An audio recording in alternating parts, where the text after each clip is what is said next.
Al-Imam Ahmad bin Isa itu adalah keturunan keempat dari Al-Imam Ja'far As-Sadiq rahimahullah ta'ala anhu. Ya, jadi Ahmad Al-Muhajir bin Isa Ar-Rumi bin Muhammad Al-Bagir bin Ja'far As-Sadiq. Dan Imam Ahmad Al-Muhajir atau Ahmad bin Isa ini adalah keturunan ke-8 dari Al-Imam Ali bin Abi Talib karramallahu wajhah wa Sayyidatuna Fatimah Az-Zahra binti Rasulillah sallallahu alaihi wasallam. Kalau ditarik sampai kepada Nabi Muhammad sallallahu alaihi wasallam, beliau adalah keturunan ke-9, masih dekat dengan Rasulullah sallallahu alaihi wasallam. Beliau hidup 1000 tahun yang lalu. Beliau asalnya tinggal di Basrah dengan segala macam kenikmatan, kekayaan. Lalu beliau meninggalkan itu semua untuk dakwah di jalan Allah melalui jalan ribuan kilometer dari Basrah di Irak sampai ke Makkah, ke Madinah dulu, tinggal setahun di Madinah dekat dengan buyut beliau yaitu Nabi Muhammad sallallahu alaihi wasallam. Lalu kemudian beliau ke Mekah, setelah itu untuk haji, lalu melanjutkan perjalanan ribuan kilometer ke Yaman, Dau'an, daerah yang kering jauh dengan Basrah, yang penuh dengan sungai, penuh dengan pohon-pohon, dengan tumbuhan, dengan segala macam. Meninggalkan harta begitu banyak, kebesaran, kekuasaan dan sebagainya yang beliau miliki, hanya untuk dakwah di jalan Allah di negeri yang penuh dengan tandus kering di Hadramut, di Yaman bagian selatan. Al-Imam Ahmad rahimahullahu ta'ala punya anak namanya Sayyidina Ubaidillah bin Ahmad bin Isa. Sayyidina Ubaidillah punya anak namanya Alwi bin Ubaidillah bin Ahmad bin Isa. Sayyidina Ubaidillah ini menurunkan banyak sekali aulia dan ulama. Salah satunya adalah Al-Imam Umar bin Abdurrahman Al-Attas yang ratibnya dibaca hampir di seluruh dunia. Orang membaca Ratibul Attas itu adalah keturunan dari Al-Imam Ahmad Al-Muhajir rahimahullah ta'ala anhu. Kemudian juga ada Al-Imam Abdullah bin Alawi Al-Haddad yang kitabnya Nasaihud Diniyah wal Wasaya Imaniyah, Adab Suluk Al-Murid dipelajari di seluruh pesantren, bukan hanya di Indonesia, sampai ke berbagai negara. Ulama-ulama besar. Kemudian dari para ulama-ulama besar ini nasabnya diakui oleh juga ulama-ulama besar. Sekali berimam Al-Imam Ibnu Hajar Al-Haytami, ahli fikih, ahli hadith, ahli tazkiyatun nafas, fatwanya dipegang di dalam madhab Imam Syafi'i, yang mensahihkan nasab dari Al-Imam Ubaidillah bin Ahmad Al-Muhajir yang anaknya adalah Alwi. Itu disahihkan nasabnya oleh Imam Ibnu Hajar Al-Haytami, disahihkan juga oleh Al-Hafiz As-Sakhawi. Al-Hafiz As-Sakhawi ini adalah ahli hadith. Kalau kita di sekarang orang dibilang hafiz hadis, paling hafiz berapa hadis? Antum ada yang hafiz 10 hadis, 20 hadis, mungkin 40 hadis, Al-Arba'in An-Nawawi. InsyaAllah kalau di majelis Rasulullah sudah hafal semua Al-Arba'in An-Nawawi, insyaAllah. Amin. 40 hadis Riyadhus Salihin mungkin antum hafal. Al-Hafiz As-Sakhawi ini hafal lebih dari 100.000 hadis berikut sanad dan matannya di luar kepala. Kalau kita nyebut hadis itu, misalnya Sayyidina Umar ibn al-Khattab, an Umar ibn al-Khattab radhiyallahu an Rasulillah sallallahu alaihi wasallam qala innamal a'mal binniyat. Kita begitu kalau nyebut hadis. Atau an Ibni Abbasin radhiyallahu anhuma an Rasulillah sallallahu alaihi wasallam, ya, Nabi Muhammad SAW bersabda, dari Ibnu Abbas menyatakan, ihfadillah yahfadka, ihfadillah tajid tujahak, dan seterusnya. Itu cara kita ngapal hadis. Kalau ulama-ulama yang disebut hafidh hadis itu membacanya an fulan an fulan an fulan an fulan an fulan an fulan an Rasulillah sallallahu alaihi wasallam. Lebih dari 100.000 hadis berikut sanad dan matannya. Sekali itu mensahihkan nasab Ba'alawi. Masih banyak lagi. Kalau dibilang ulama Nusantara siapa? Ada Syekh Ahmad Zaini Dahlan, mufti besar Makkah Al-Mukarramah, disebut sebagai Al-Imam Al-Haramain, gurunya ulama-ulama Nusantara. Syekhuna Khalil Al-Bangkalani, Syekh Khalil Bangkalan itu muridnya dari Syekh Ahmad Zaini Dahlan. Syekh Nawawi Al-Bantani dari Banten, muridnya Syekh Ahmad Zaini Dahlan. Syekh Mahfud At-Termasi dari Termas, ya, gurunya Hadratus Syekh Hashim Asy'ari, muridnya dari Syekh Ahmad Zaini Dahlan, ya. Syekh Yasin Al-Fadani, ya, itu juga muridnya dari Syekh Ahmad Zaini Dahlan. Itu mensahihkan nasab Ba'alawi. Bahkan gurunya Syekh Ahmad Zaini Dahlan adalah Al-Habib Muhammad bin Hussein Al-Habsyi, mufti Mekah pada saat itu, ulama besar.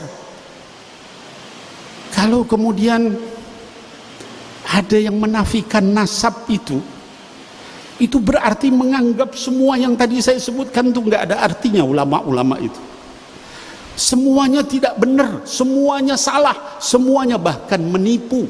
La haula wala quwata illa billahil aliyil azim. Bahkan kuburan para aulia yang ada di sini, yang ada di Tarim, yang ada di Malaysia, itu semua adalah pendusta semua.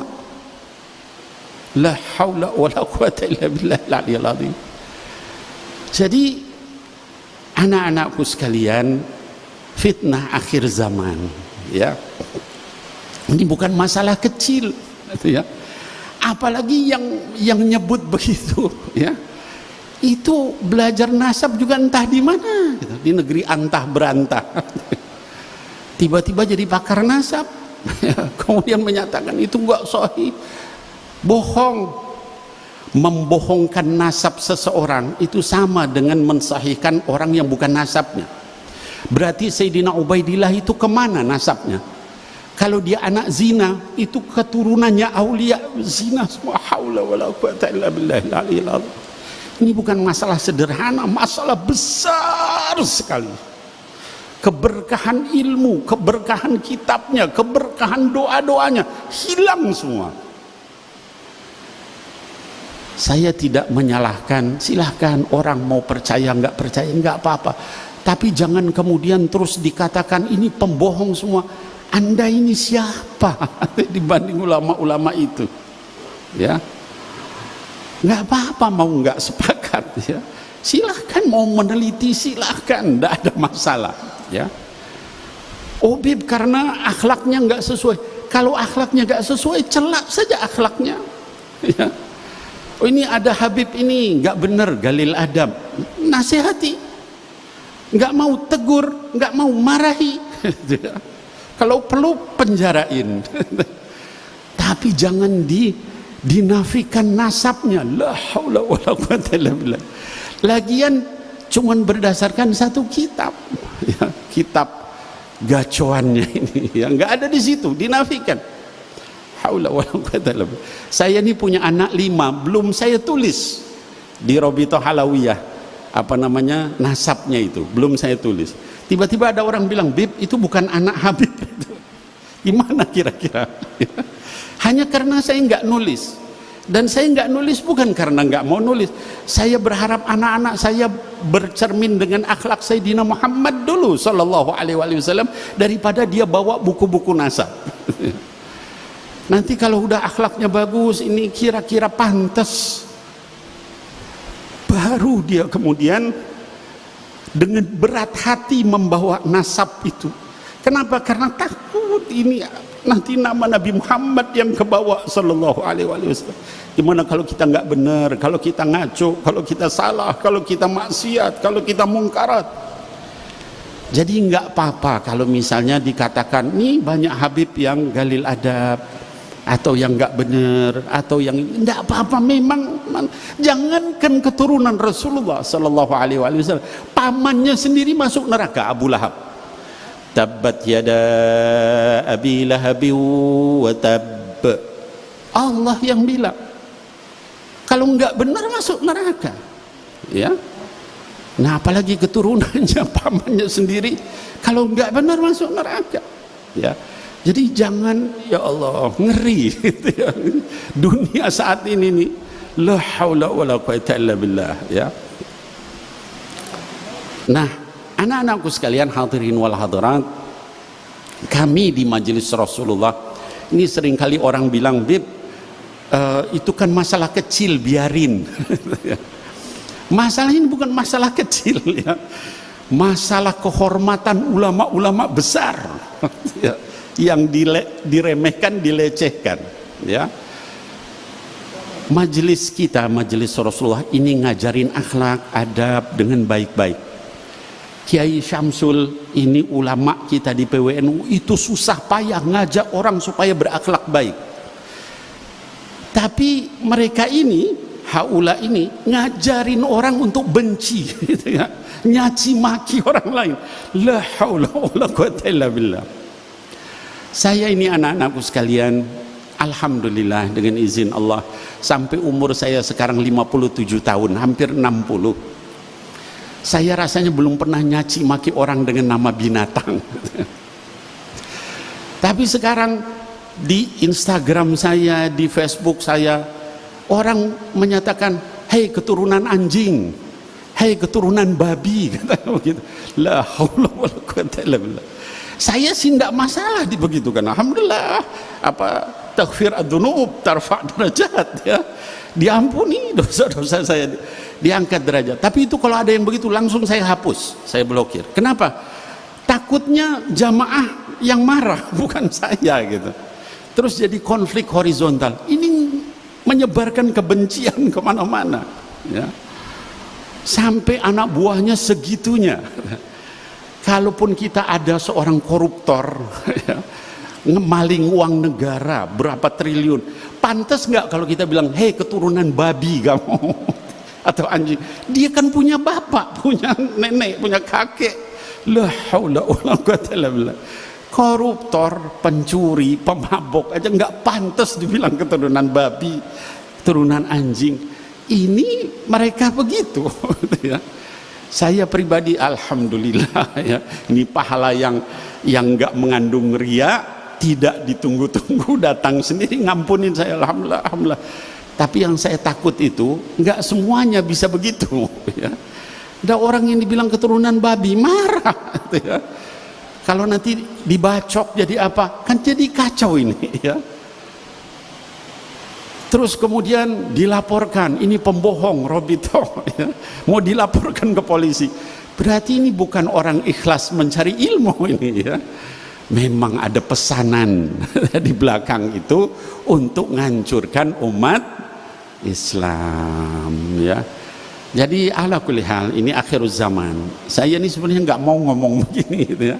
Udahlah biarin, saya bilang. Tapi orang pada bilang, Bib, kenapa di majelis Rasulullah nggak dijelasin soal begini? Ya, saya nyampaikan begini juga nanti diputar lagi sama mereka itu, ya, dibulak-balik, ya.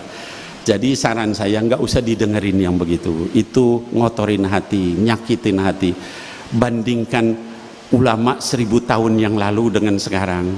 Mereka difitnah, mereka pembohong. La haula wala quwata illa billah. Orang di zaman itu tuh, kalau misalnya dia nemu sorban di jalan, nggak berani dia ambil, dia cari sampai ketemu orangnya, walaupun bertahun-tahun. Itu orang zaman itu. Dibilang malsu nasab. La haula wala quwata illa billah. Wa ulama yang tadi saya sebutkan segitu banyak, berarti semuanya bahlul, gitu. Nggak ngerti nasab. Haji. Dan nasab Ba'alawi itu disahihkan oleh semua lembaga nasab di dunia, kecuali mereka ini, ya. tiba-tiba nongol aja, ngol kayak ongol-ongol terus wah mengkader segala macam. Dari mana itu uangnya bisa mengkader begitu ya, sebarkan di televisi di mana ya. Yang jadi korban bukan habaib aja, ini Kiai Syamsul jadi korban juga beliau ya. Bahkan Rois Am PBNU Kiai Miftahul Akhyar dicaci maki sama mereka ya. Kemudian juga Gus Yahya ketum PBNU dicaci maki, ganti katanya ya. Ini khawarij ini yang begini nih ya. Jadi anak-anakku sekalian, jangan didengarkan, jangan diikuti ya. Fitnah akhir zaman. Kita lebih taslim kepada para ulama-ulama yang menghafal itu sampai lebih dari 100.000 hadis itu betul-betul mereka mutqin, bukan hafidhul Quran, hafidhul hadis, lebih dari 100.000 hadis ya.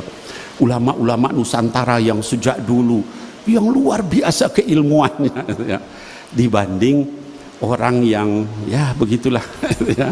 Kita doakan mudah-mudahan mereka dapat hidayah, amin ya Allah ya rabbal alamin, diberikan taufik oleh Allah subhanahu wa ta'ala, amin ya Allah ya rabbal alamin. Jangan dibalas dengan keburukan, kita doakan semoga mereka mendapatkan taufik wal hidayah oleh Allah subhanahu wa ta'ala, amin ya Allah ya rabbal alamin.